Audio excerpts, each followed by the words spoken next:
Bismillahirrahmanirrahim. Assalamualaikum warahmatullahi wabarakatuh.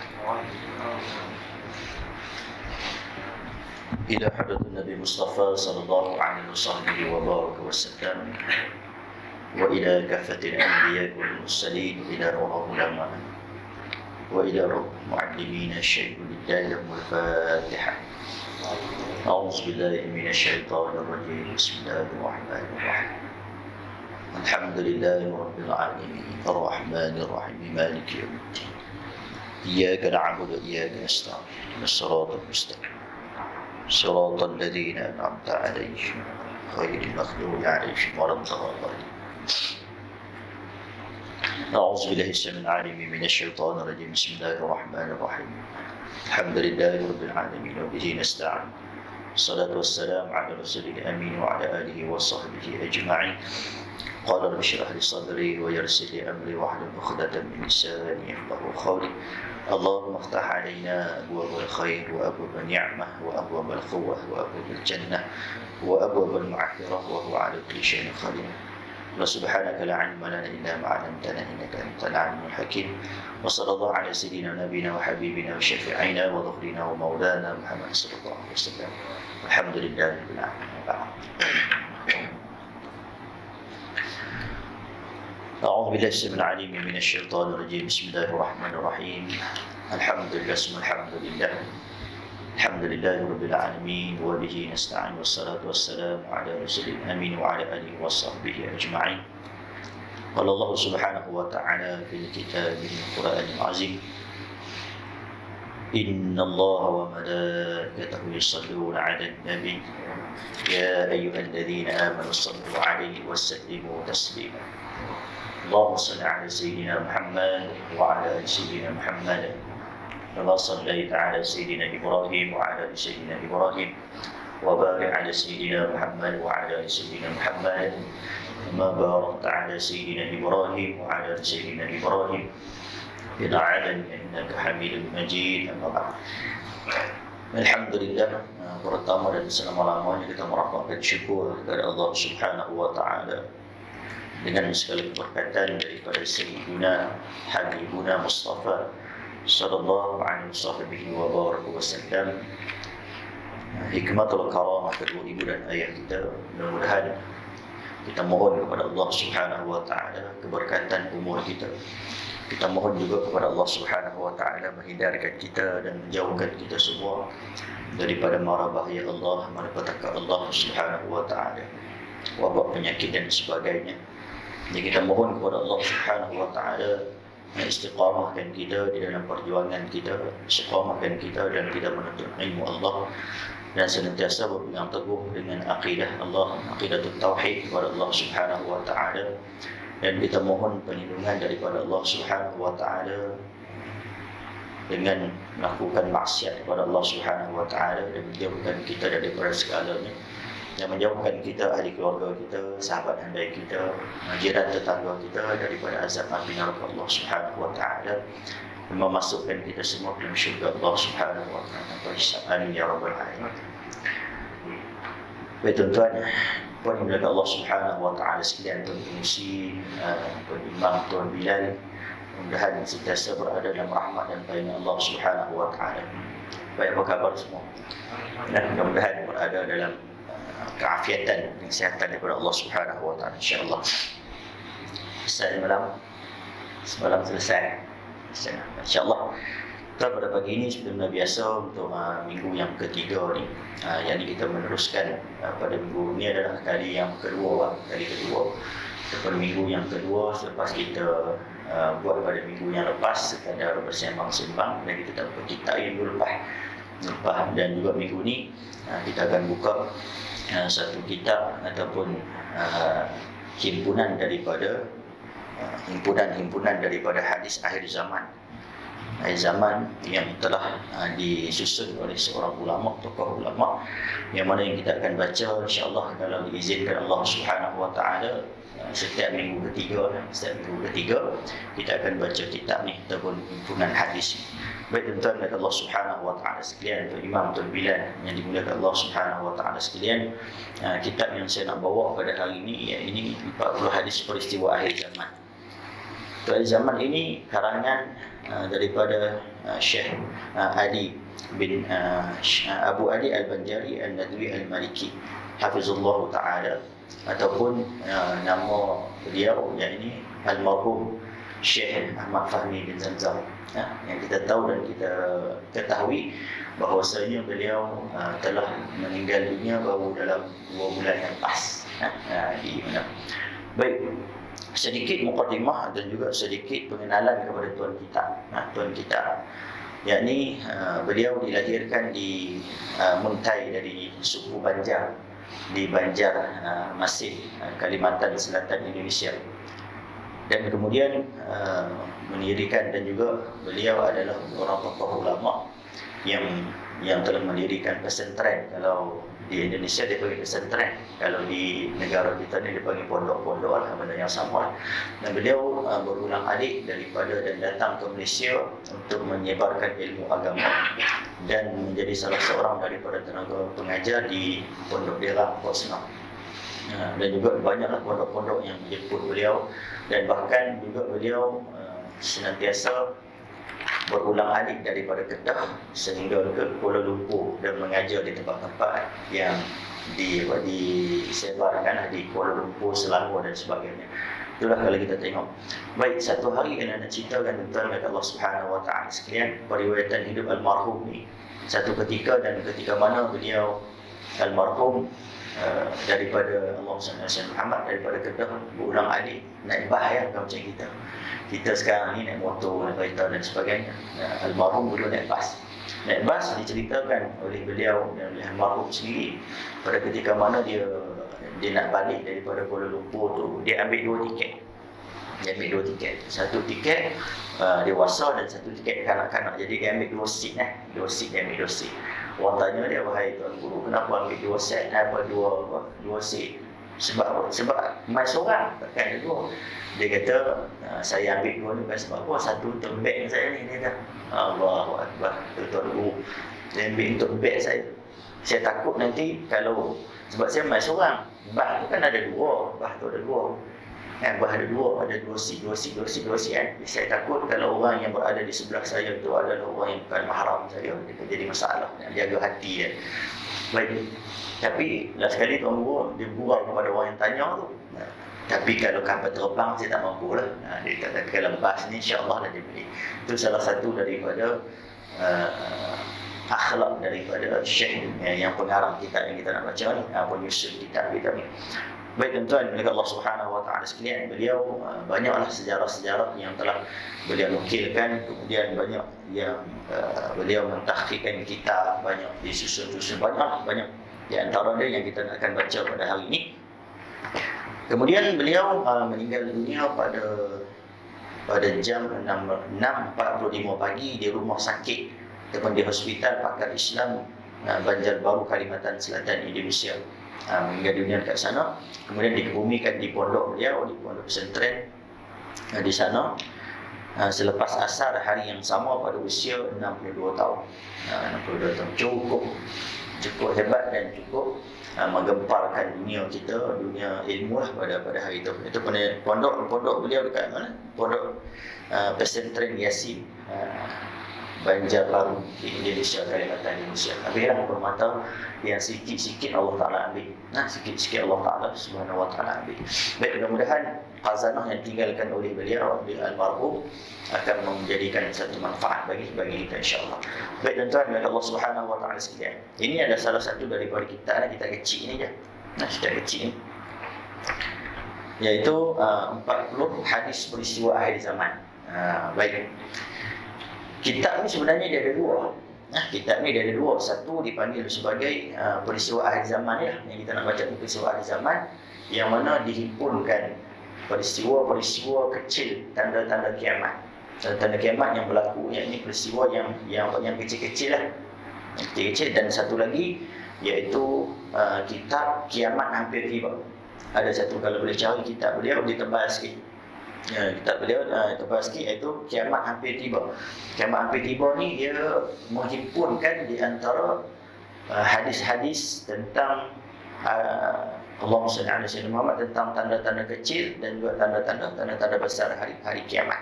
Nah, jadi kita bawa adalah 40 hadis peristiwa akhir zaman, tanda-tanda kecil bagi kiamat. Baik, tuan-tuan dan Allah Subhanahu wa taala sekalian. Nah, dalam kitab kita kata kiamat hampir tiba. Apa yang dimaksudkan dengan kiamat hampir tiba? Nah, jangan bila kita cerita tentang kiamat hampir tiba ni semua orang terkejut, nak kiamat dah ke?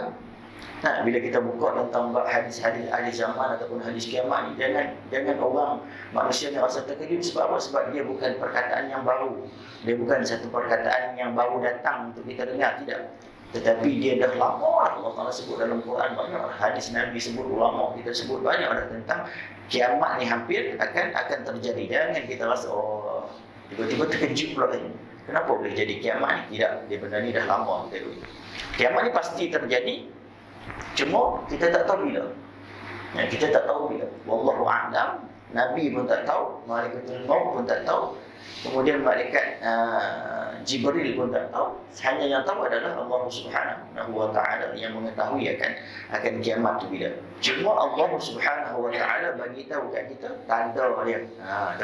Tanda dia, yakni tanda kecil dan juga tanda-tanda besar yang akan berlaku pada kita. Ketika mana kalau kita tengok dalam hadis, kenapa kita perlu belajar sebenarnya, tuan ibu yang dimuliakan Allah Subhanahu wa taala sekalian?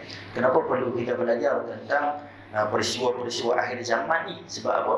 Sebab kita dengar daripada satu Allahumma salli ala Sayyidina Muhammad, hadis Jibril. Kan hadis Jibril alaihi salatu wassalam, ketika mana Jibril datang kepada majlis Rasulullah sallallahu alaihi wasallam dengan para sahabat. Kemudian datang seorang Jibril berupa dengan seorang lelaki yang berjubah putih, kan, dengan handsome-nya, kemudian rambutnya cantik. Datang bertemu dengan Nabi sallallahu alaihi wasallam yang sahabat tak kenal siapa itu. Dia tanya dan dia bertemu dengan Nabi, tanya tentang Islam, tentang Islam. Kemudian panjang hadis ni. Kemudian dia tanya tentang, Jibril tanya tentang bab iman dulu, kemudian bab Islam, kemudian bab ihsan. Dan yang keempat dia tanya 4 perkataan ataupun 4 yang ditanyakan oleh Jibril pada ketika itu. Yakni yang terakhir Jibril tanya, mata sa'ah. Apa dia? Bila hari kiamat, wahai Rasulullah. Rasulullah kata apa kepada Jibril? Wahai Jibril, wahai tuan hamba, maka orang yang bertanya itu lebih arif daripada apa yang orang yang bertanya. Nabi dah tahu dah sebenarnya. Nabi tahu. Jadi Nabi tahu yang bertanya tu lebih tahu lagi, lebih mengetahui daripada orang yang bertanya. Kemudian kalau malaikat Jibril pun tak tahu, apatah lagi aku. Memang tak tahu lah, kata Rasulullah SAW. Baik. Kemudian kata Jibril, kalau macam tu wahai Rasulullah, maka engkau ceritakanlah yakni tentang tanda-tanda kiamat. Rasulullah cerita satu tentang lahirnya ibu yang melahirkan tuan dia dan sehingga ke akhir hadis tersebut. Nak ceritanya tuan-tuan, ibu yang dimuliakan Allah Subhanahu wa taala sekalian, betapa pentingnya untuk kita mengetahui bahawasanya dunia kita ni apa yang sedang kita hadapi. Dunia kita ni dalam keadaan apa yang telah berlaku pada dunia sekarang. Kita nak cerita yang ke depan, yang ke belakang sekarang. Sekarang ni kita ni sedang menuju ke dalam satu alam ataupun menuju kepada satu masa yang Allah Subhanahu wa taala akan hilangkan dunia ni di atas pandangan kita. Itu dimaksudkan sebagai kiamat. Kiamat yang kita tak tahu. Kiamat yang kita tak tahu akan kehadirannya bila, yang pastinya perkara ini pasti akan berlaku. Nak tak nak pun, ataupun mau tak mau pun, setuju tak setuju pun, kena setuju. Itu cerita dia. Walau apa keadaan sekalipun, kita kena ambil perhatian dan ambil ngaji sikit-sikit. Kalau ngaji banyak lebih baik lah. Ngaji sikit supaya kita ambil iktibar dalam hati kita ataupun dalam perasaan kehidupan kita ni, supaya kita tahu dia mesti ada pengakhiran, ending dalam segala kerja buatnya Allah Subhanahu wa taala. Hampir dekat kita tentang muka bumi Allah Subhanahu wa taala. Baik. Untuk keadaan ni tuan-tuan dan Allah Subhanahu wa taala sekalian, ada 3 keadaan sebenarnya. Kiamat ni dia ada 3 keadaan. Ada setengah mengatakan 2 keadaan, tapi yang 2 tu dipecahkan satu lagi jadi 3 lah. Yang pertama iaitu dipanggil sebagai tanda-tanda besar kiamat. Tanda-tanda besar kiamat yakni apa? Tanda kiamat yang hampir tiba ataupun dekat-dekat dah nak terjadi. Dia hampir tiba, Okay, kalau kita cerita tentang matahari naik daripada barat, itu antara salah satu daripada tanda-tanda besar kiamat lah. Dia hampir tiba dan dekat-dekat dah nak jadi dengan kita. Itu yang pertama daripada tanda-tanda besar bagi kiamat. Allahumma salli ala sayyidina Muhammad. Yang kedua daripada tanda besar itu juga adalah dalam proses nak jadi. Dalam proses nak jadi dan dia sudah bermula proses. Proses tu dah nak jadi lah, tapi tak jadi lagi lah. Tak jadi lagi dalam proses untuk kita buat. Jadi tanda besar ini dia ada bagi pada dua. Yang pertama iaitu hampir akan jadi, dekat dah nak jadi. Yang ni dalam proses nak jadi. Nah, itu yang pertama. Yang kedua yakni tanda-tanda kecil kiamat lah. Tanda-tanda kecil kiamat ni tuan ibu-ibu yang dimuliakan Allah Subhanahu wa taala sekalian, kalau kita perhatikan satu-satu tentang hadis-hadis macam siapa yang mengajar sini Cik? Ustaz Najib kan? Ustaz Najib, Tuan Guru Ustaz Najib pun ada ceritakan tentang perihal kiamat. Tentang kiamat kiamat kecil, kiamat besar dan sebagainya tu. Kalau kita tengok lebih daripada 100 hadis Nabi SAW yang menceritakan tentang perihal apa yang akan berlaku sebelum berlakunya kiamat.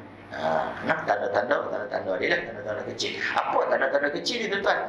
Mereka Allah Subhanahu wa taala sekalian. Dalam kitab yang kita ni, tanda kecil yang hampir semua telah terjadi sebenarnya. 40 hadis yang kita nak baca ni, kebanyakan dia yang dah berlaku. Kalau tak berlaku pun dah hampir akan berlaku.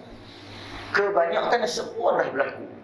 Tanda-tanda kecil kiamat bagi kita. Baik, tanda kecil yang pertama tuan Allah Subhanahu wa taala sekalian, kalau kita tengok Allahumma salli ala sayyidina Muhammad, yang paling pertama sekali iaitu kewafatan Nabi sallallahu alaihi wasallam. Itu tanda kecil pertama sekali yang berlaku pada dunia akhir zaman ini, iaitu kewafatan junjungan besar Nabi sallallahu alaihi wasallam.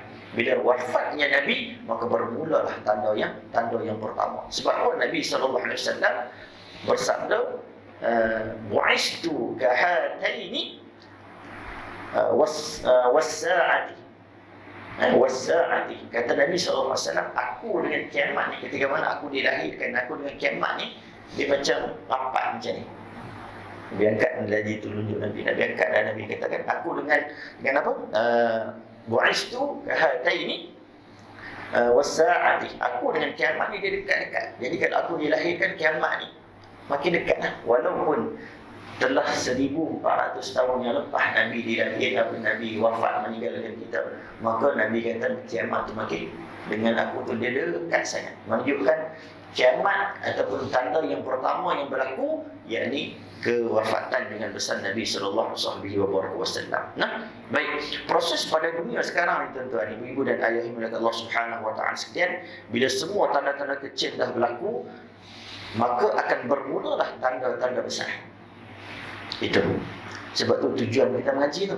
Bila dah semua dah perkara-perkara dan tanda-tanda kecil itu dah berlaku, bersedialah dengan tanda-tanda besar akan sampai.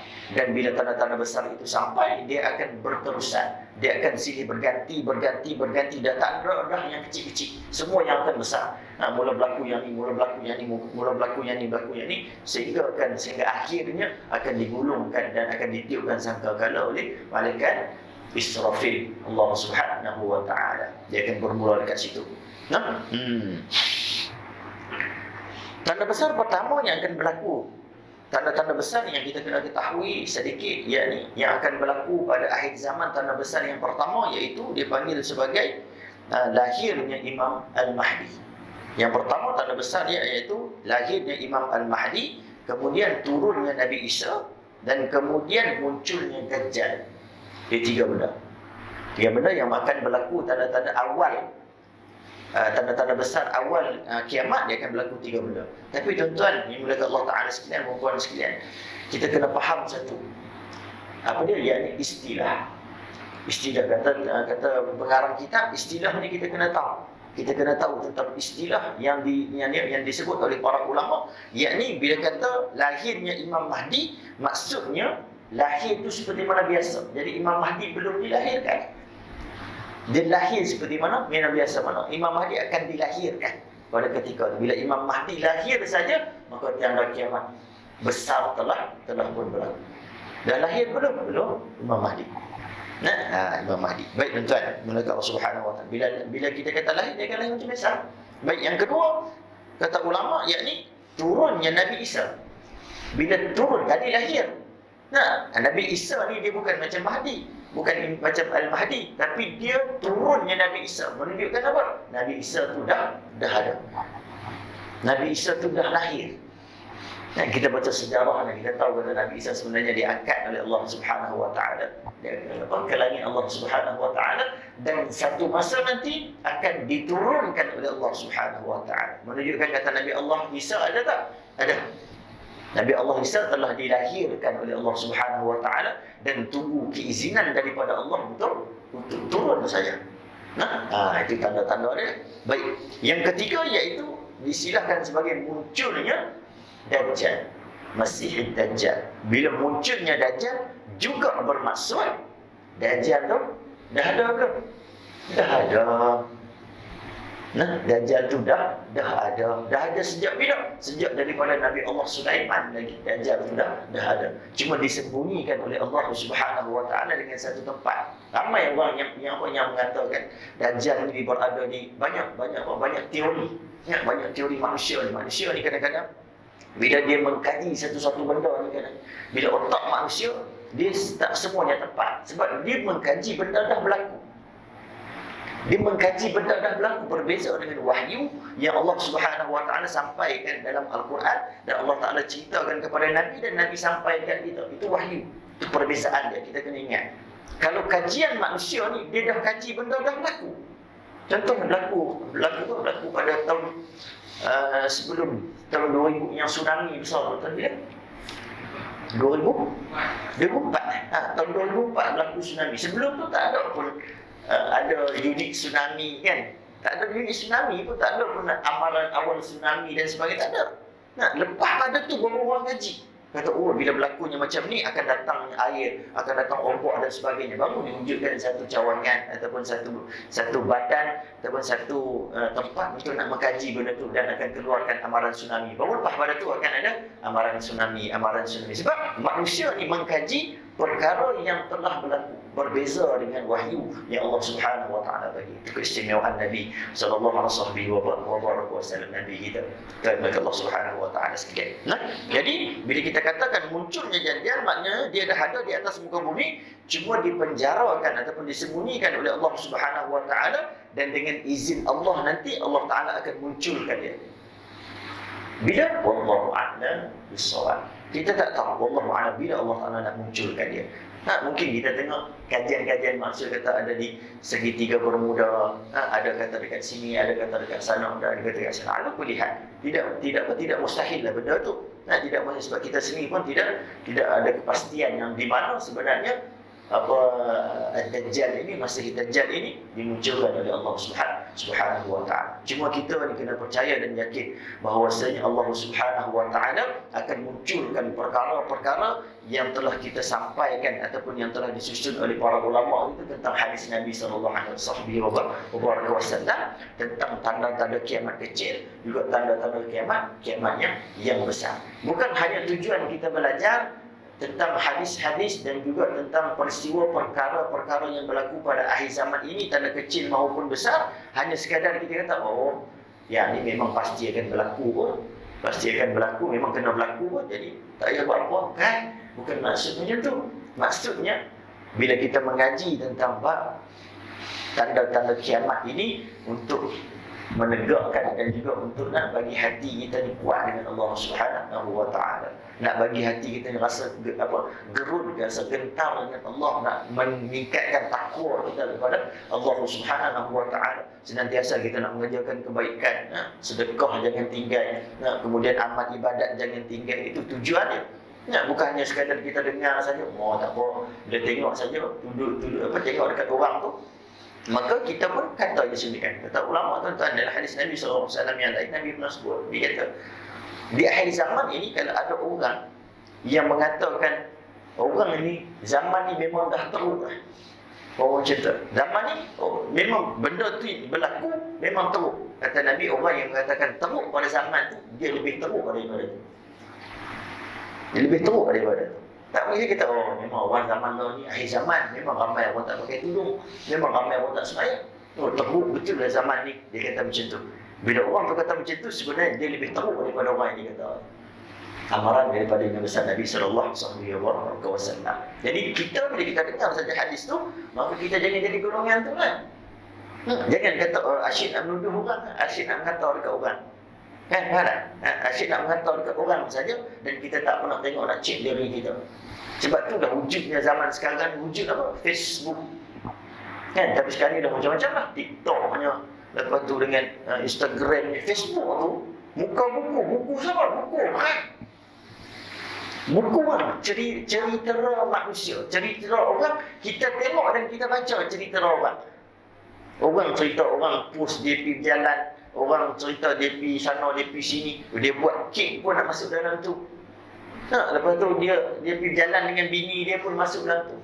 Yang paling kita sedih dalam rumah dia, dalam bilik, dalam kelambu dia pun silap-silap dia masuk dalam tu. Duk peluk dengan laki dia dalam atas katil pun masuk dalam tu. Allahumma salli ala Sayyidina Muhammad.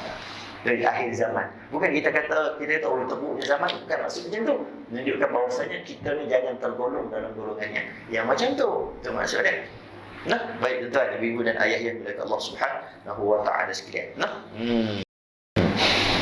Jadi dihimpunkan tanda-tanda kecil ini untuk kita baca insya-Allah. Qadimah minggu lepas kita dah baca dah. Kali ini kita nak masuk pada hadis yang pertama insya-Allah. Boleh? Kuhum. Setuju?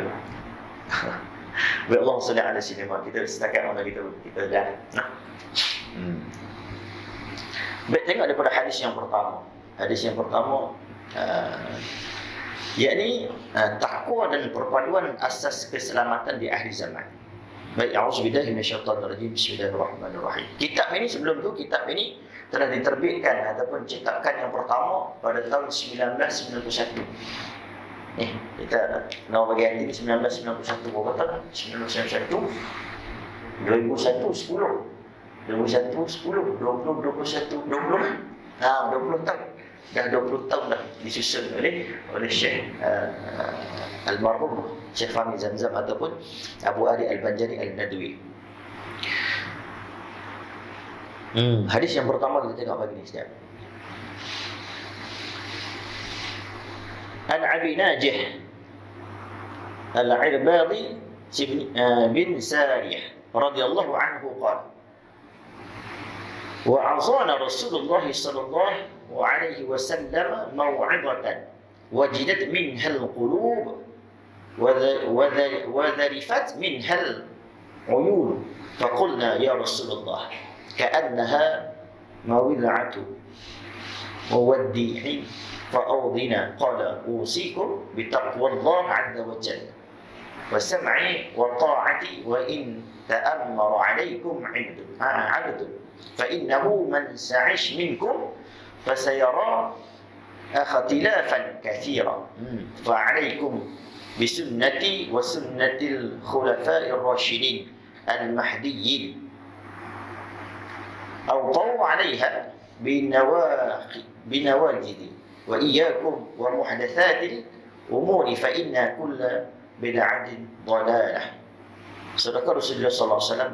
Hadis riwayat Abu Dawud At-Tirmizi wa qala hadis hasan sahih. Baik tuan-tuan, minta Allah Subhanahu wa taala sekalian, sikit sebanyak tentang hadis ni.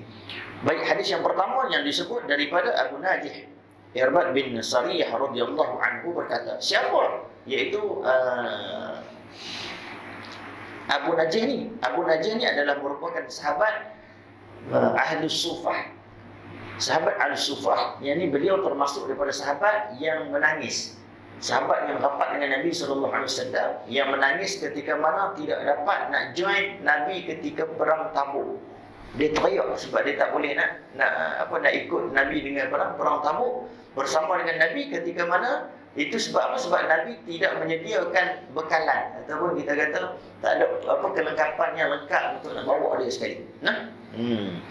Kemudian Al-Irbad termasuk generasi pertama kaum mukminin. Kayaknya dia adalah merupakan generasi yang pertama sahabat ini, An-Najih ini antara golongan dan juga sahabat yang pertama yang memeluk Islam. Jadi kuat. Jadi sahabat ni adalah orang yang terbaik. Baik.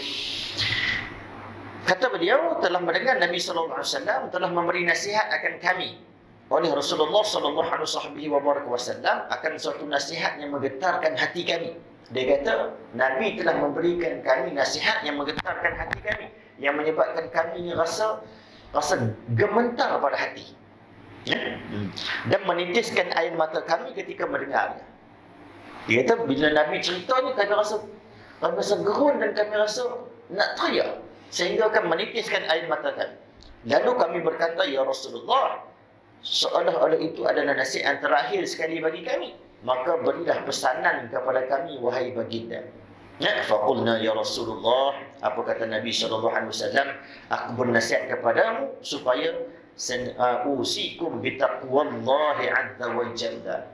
Yang pertama kata Nabi SAW, Nabi pesan kepada an-najih ni, iaitu bertakwalah kepada Allah Subhanahu wa taala. Yakni maksud takwa, Nabi pesan kepada mereka supaya takwa kepada Allah Subhanahu wa taala. Apa maksud dengan takwa ni tuan-tuan? Menjaga Allah Subhanahu wa taala sekalian. Nah, dalam keterangan hadis ni, yang pertama Nabi pesan bertakwa kepada Allah dan taat segala keadaan dengan menjunjung segala perintah Allah taala dan menjauhi segala larangan Allah.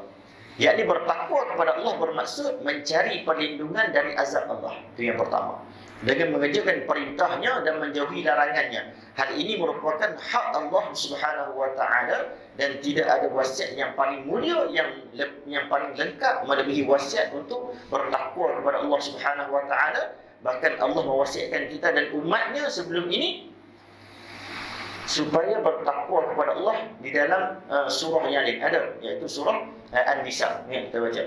A'udzubillahi minasyaitonir rajim. Wa laqad wassayna alladziina utul kitaba min qablikum wa iyyakum an ittaqullaha wa in takfuru fa inna lillahi ma fis samawati wa ma fil ardh wa kana Allahu ghaniyyan hamida. Sadaqallahul azim. Dan sesungguhnya kami telah memerintahkan kepada orang-orang yang diberi kitab sebelum kamu dan juga kepada kamu, bertakwalah kepada Allah. Tetapi jika kamu kafir, maka ketahuilah sesungguhnya apa yang di langit dan ada yang di bumi hanyalah kepunyaan Allah, dan Allah Maha Kaya lagi Maha terpuji. Itu yang pertama yang dinasihatkan oleh Nabi SAW kepada Abu Najih. Yakni yang pertama, takwa dalam tajuk kita, takwa dan perpaduan asas keselamatan di akhir zaman. Bila kita berada pada akhir zaman ni, pesan Nabi bukan hanya kepada Sariyah tadi, bukan hanya kepada Najih tadi, hanya kepada, dan juga dinasihatkan kepada kita supaya tanam takwa kepada Allah Subhanahu wa taala ini segala-galanya kerana Allah. Ittaqullah usikum wa iya bitaqwallah faqad faza muttaqun. Takwalah sebenar-benarnya bertakwa kepada Allah Subhanahu wa taala, dalam arti kata mengerjakan setiap apa yang Allah Subhanahu wa taala suruh dan meninggalkan segala apa yang Allah taala larang. Apa maksud takwa? Kalau orang Melayu kita ni, dia kata takwa ni maksud takut takut kepada Allah Subhanahu wa taala. Berbeza takut dengan Allah, juga berbeza takut dengan manusia. Takut dengan Allah berbeza, takut dengan manusia berbeza, ataupun takut dengan makhluk berbeza. Contoh, kita kata kalau takut dengan rimau, kita lari kita. Kalau ada orang takut dengan rimau, makin dekat dengan rimau. Tak ada, tu mabuk ketum tu. Dan takut dengan rimau. Isya, aku takut dengan rimau ni. Memang aku kalau dengan ular ni, Allah, memang geli semua lah. Kalau nampak jauh aku tak pergi dah. Sebab aku takut, memang kita tak akan pergi rapat. Tapi berbeza dengan Allah. Bila takut dengan Allah, istilah ittaqullah, takut dengan Allah, berbezanya, maka makin dekat kita dengan Allah Subhanahu wa taala. Orang azan, Allahu akbar, Allahu akbar. Bila orang azan, nak kena mai sebab aku takut dengan Allah, nak kena sembahyang. Mai dekat, makin dekat, makin dekat, makin dekat. Itu bezanya kita dengan Allah Subhanahu wa taala, dan juga takut kita dengan manusia.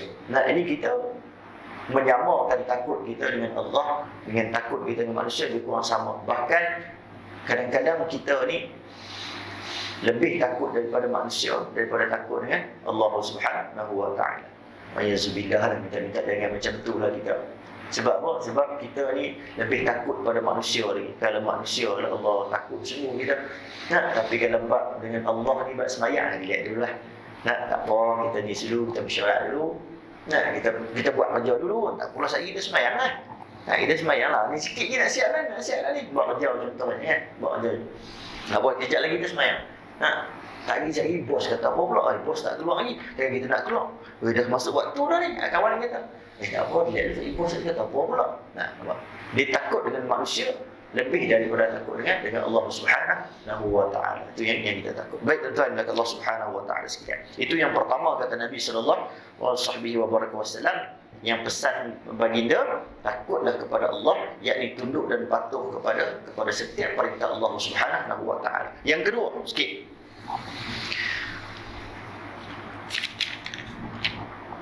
Sekalipun yang Allahumma salli ala Muhammad, dan mendengar serta taat kepada pemimpin kamu, sekalipun yang memimpin kamu itu hanyalah seorang hamba.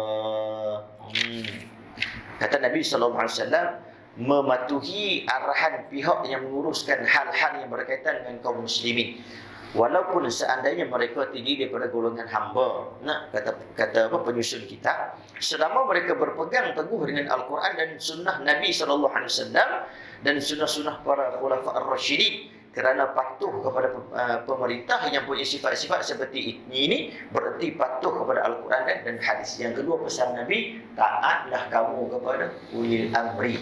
Taatlah kamu kepada pemimpin kamu, walaupun pemimpin kamu itu dia adalah hamba. Yang penting sekali, pemimpin kamu itu mestilah memimpin dalam keadaan mengikut aluran dan juga mengikut saliran Quran dan juga hadis. Kalau pemimpin kamu itu menganjurkan kepada maksiat, maka itu tidak boleh diikut. Itu kita sedia maklum. Tapi kalau pemimpin kamu itu yang menyuruh ke arah kebaikan, yang menyuruh kepada Allah Subhanahu wa taala, wajib kamu ikut. Wa iman dia sebagai seorang hamba sekalipun, wa iman dia seorang budak-budak sekalipun. Nah, sebab itulah tuan-tuan dan Allah Subhanahu wa taala sekalian, ulama tak bagi kita cerita bab kita kata umur kita. Ulama tak bagi. Kadang-kadang disebabkan umur kita cerita dekat orang, saya baru lagi, saya umur baru dalam 25 tahun. Kalau umur 25 tahun bercakap di hadapan, umur yang 40 tahun yang berada di hadapan dia yang sedang mendengar percakapan tu, apa akan perasaan ni? Budak-budak gitu. Sebab tu Islam tak bagi. Kalau nak cerita bab agama tu, jangan cerita bab umur kita. Sama kita bagi nasihat. Begitu juga dengan kedudukan kita. Saya ni orang macam ni, tak perlu cerita. Nah, tu yang kedua. Walau keadaan apa sekalipun, mesti ikut kalau dia adalah pemimpin kamu. Tunduk dan patuh kepada pemimpin kalian, maksudnya tunduk dan patuh kepada para pemimpin baik, adil ataupun zalim, kata pengarang. Yakni dengarkanlah apa yang mereka katakan dan jauhilah apa yang mereka larang, meskipun yang memimpin kalian seorang budak. Tentunya jika mereka tidak memerintahkan maksiat, jika ternyata memerintahkan kepada maksiat, maka tidak boleh ditaati. Perintah mentaati ulil amri disebut dalam surah An-Nisa ayat yang ke-59. Kata Allah Subhanahu wa taala, wahai orang-orang yang beriman, taatilah Allah dan taatilah Rasulnya dan ulil amri di antara kamu. Nah, ati'u Allah wa ati'u Rasul wa ulil amri minkum. Baik tuan-tuan Allah Subhanahu wa taala sekalian, bertepatan dengan kita ni baru lepas mari ni. Mandat kita dah bagi, tak kisahlah siapa yang lihat tu, walaupun kecewa, ada yang kecewa, ada yang seronok, ada yang okey, ada yang tak okey, tapi bila kita dah bagi mandat kepada orang yang kita pilih, maka ikutlah dia. Ikut dia selagi mana pemimpin yang kita pilih itu ataupun mandat yang telah diberikan oleh rakyat tersebut, maka kalau dia menyuruh ke arah kebaikan, maka wajib kita kena ikut. Wajib kena ikut. Kalau mereka menyuruh ke arah kemaksiatan, waktu tu baru kita lawan. Lawan, tukar balik itu maksudnya. Baik tuan-tuan, ibu-ibu dan ayah yang dimuliakan Allah Subhanahu wa taala. Yang ketiga kita ringkas. Yang ketiga, berpegang teguh kepada sunnah Nabi sallallahu alaihi wasallam. Apa kata Nabi sallallahu alaihi wasallam? Berpegang teguh kepada sesungguhnya barang siapa yang panjang umurnya dari kalangan kamu, pasti ia akan melihat perselisihan yang banyak.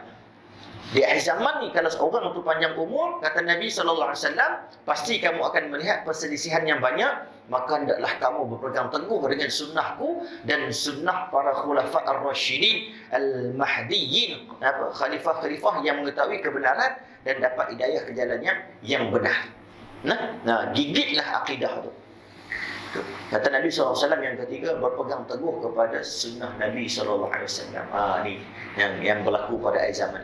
Dan kepada sunnah-sunnah khulafa ar-rasyidin, iaitu Sayyidina Abu Bakar, kemudian Sayyidina Umar, kemudian Sayyidina Osman, Sayyidina Ali, kemudian para sahabat yang masyhur pada zaman sahabat dulu, yang mana mereka telah mendapat petunjuk dari Allah Ta'ala.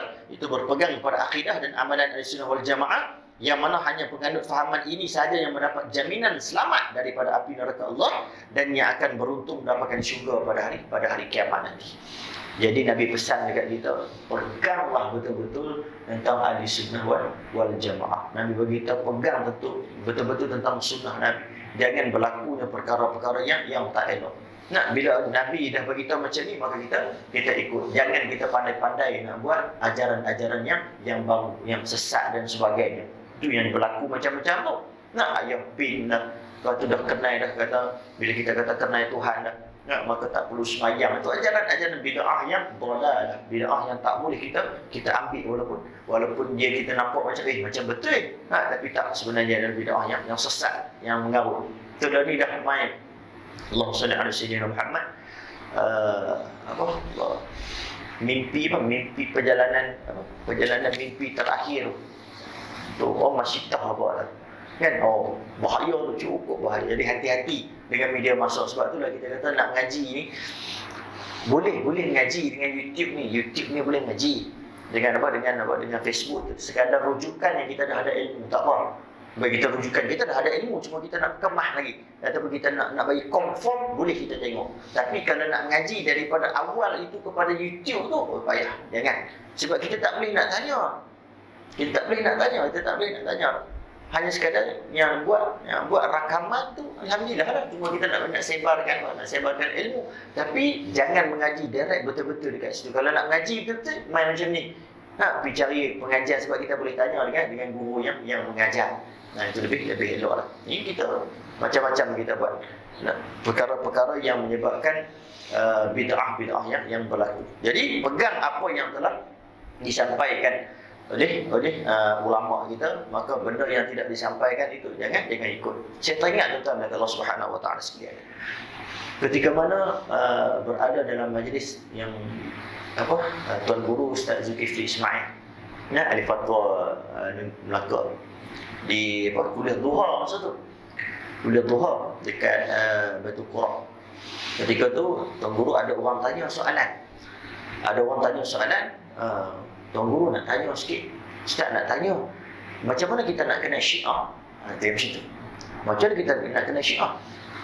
Pada ketika tu Tuan Guru Ustaz Zul, dia duduk, dia macam menunduk dan dia termenung sekejap. Kata termenung, dia macam nak marah pun ada. Tengok muka dia, nak marah pun ada. Apalah sekali dia kata, yang tanya tu, dia kata, tak payah kita nak ambil tahu sangat bab-bab Syiah. Tak payah kita nak ambil tahu bab-bab yang perkara yang mengarut ni. Pegang ahli sunnah saja. Belajar tentang ahli sunnah, belajar tentang akidah yang betul, tentang sembahyang tu bagi betul, yang ni bagi betul. Kalau benda yang tak sama dengan apa yang kita mengaji, maka tolaklah. Itu je. Ini kita duk kaji ni, bab sembahyang kita pun tak selesai. Bab sembahyang puasa kita tak selesai ni. Bab orang perempuan, bab haid sendiri pun tak selesai. Maksudnya dia main sat, lepas tu dia berhenti sat pun tak selesai lagi. Kita nak ceritakan anak kita pun kita tak erti. Bukan kata hanya sekadar perempuan saja, lelaki pun kena juga. Sebab kita sebagai ayah, kita ada adik perempuan, kita ada mak kita perempuan. Kita tahu juga. Jangan cerita bab lain. Tunggu marah pada kita.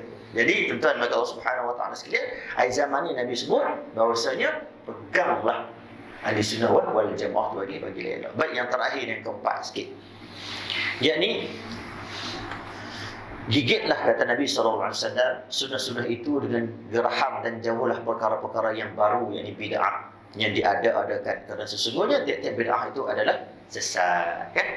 Kullu bid'atu dhalalah. Setiap bid'ah itu adalah sesat. Yang ini yang keempat, menjauhkan perkara-perkara bid'ah dhalalah, iaitu fahaman-fahaman dan amalan-amalan dimasukkan ke dalam agama Islam yang telah sempurna ini, padahal tidak ada dalil atau asal dan contoh dari agama. Seandainya ada asal atau dalilnya, maka perkara-perkara yang baru itu tidak dikatakan bid'ah menurut pengertian syarak. Ya, bukan bid'ah dolalah. Ya, tetapi hanya dinamakan bid'ah menurut pengertian lughah dan bahasa saja, itu dinamakan bid'atul hasanah. Bid'ah ni sebenarnya dia ada dua, ulama kita dah beritahu elok dah. Nah, ulama kita dah bagi faham betul-betul dah. Ulama apa bid'ah dia ada dua. Satu bid'ah dolalah, satu bid'ah hasanah. Bukan semua bid'ah tu tak baik. Nah, yang kita kata semua bid'ah ni tak baik, tak ada. Ni kata macam tu. Nah, bid'ah ni satu bid'ah dolalah, satu bid'ah hasanah. Bid'ah yang kita buat ni, contoh macam kita zikir selepas sembahyang ramai-ramai, itu bid'ah yang baik. Nah, kecuali benda-benda yang tak elok lah. Hari ni kita dah sembahyang subuh 3 rakaat, 4 rakaat tu tak boleh kan? Itu dipanggil bid'ah yang sesat, ataupun bid'ah dhalalah tu memang sesat, memang masuk neraka, memang tak elok, haram hukumnya kat situ. Tapi bila kita nak baca doa ramai-ramai, kalau kita nak bermaulid ramai-ramai, boleh dibenarkan pada syarak, sebab dalam maulid itu ada puji kepada Nabi, kemudian ada tausiah. Cuma yang tak eloknya kalau kita pergi maulid tu, balik itu duduk benda yang sama, selawat pun tidak. Itu yang tak betul ya. Tapi kalau kita nak buat perkara-perkara maulid ni, maka dibenarkan pada syarak. Jangan kata semua tu tak boleh. Itu jadi masuk-masuk macam tu. Jadi kena mengaji betul-betul tentang bid'ah hasanah dan juga bid'ah dhalalah. Baik tuan-tuan, ibu dan ayah dari Allah Subhanahu wa taala sekalian, itu sebagai mukadimah kita lah untuk hari ini. Yang ini kita baca pada hadis yang pertama, habis kat situ insya-Allah. Nanti pada minggu yang akan datang kita sambung pada hadis yang kedua. Nanti saya cuba usahakan dengan imam untuk kita dapatkan kitab ni, untuk kita nak kita nak baca sama-sama. Ni kalau saya seorang yang ada kitab kaji kaji jadi ni semua lagu ni kan, dia tak ada manfaat kat situ. Jadi kita ambil sikit-sikit lah sekadar untuk pengenalan kepada kita insya-Allah.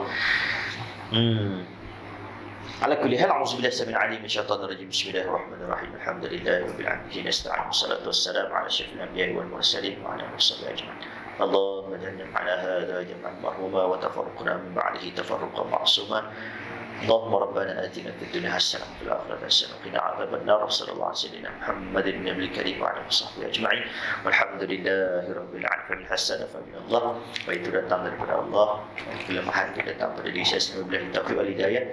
Assalamualaikum warahmatullahi wabarakatuh. Mohon maaf banyak-banyak. Saya buat sikit.